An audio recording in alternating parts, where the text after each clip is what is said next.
আসসালামু আলাইকুম। আমাদের কপির গুঁড়া বান্ধার কাজ চলছে আজকে। তো দেখতে পাচ্ছেন আমাদের ছোট কপি এটা। আমরা মূলত কপি লাগানোর 1 মাস পরে এই কপিটা আবার লাগাই। তো এটার আজকে গুঁড়া বান্ধার কাজ চলছে। তো দেখতে পাচ্ছেন এপাশে আমাদের জামাই গুঁড়া বাঁধছে, এপাশে জীবন বাঁধছে। তো জামাইনে আমি বলছি যে ভিডিও করছি, তুমি একটু ভালো করে কাজ করো। সে 5G স্টাইলে কাজ শুরু করেছে। সে এখন সবাই কাজ দেখাচ্ছে ভাইরাল হওয়ার জন্য, আর কিছু না। এই যে দেখতে পাচ্ছেন পরে কি। আমার ভয় লাগতেছিল যে সে গাছের গুঁড়া কেটে না দেয়।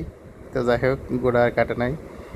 তো এপাশে জীবন বাঁধছে। তো আমরা আজকে গাছের গুঁড়ায় জিঙ্ক দিয়েছি, তারপরে ইউরিয়া সার দিয়েছি, থিওবিট দিয়েছি, আরও একটা দানাদার ওষুধ দিয়েছি, দিয়ে তারপরে গুঁড়া বান্ধা হচ্ছে। আর আমরা আজকে সে একই সাথে আঙুর গাছেও সার দিয়েছি, সার দিয়ে গুঁড়া বেঁধে দিয়েছি।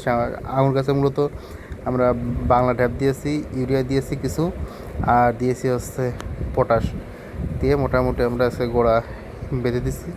কিছু আঙুর গাছ আমাদের জাংলায় উঠে গেছে, আবার কিছু সপ্তাহের ভিতরে মোটামুটি ম্যাক্সিমাম জাংলায় উঠে যাবে ইনশাল্লাহ। তো দেখতে পাচ্ছেন আমাদের এই কপিগুলো অনেক সুন্দর হয়েছে, লাগানো ভালো হয়েছে। আর ওই বড়ো কপিগুলো অনেক ঘন হয়ে গেছে, তার কারণে একটা একটার সাথে অনেকভাবে লেগে গেছে। যাই হোক, বড়ো কপির ভিডিও আগামীকালকে দেবো ইনশাল্লাহ। সবাই ভালো থাকবেন। আসসালামু আলাইকুম।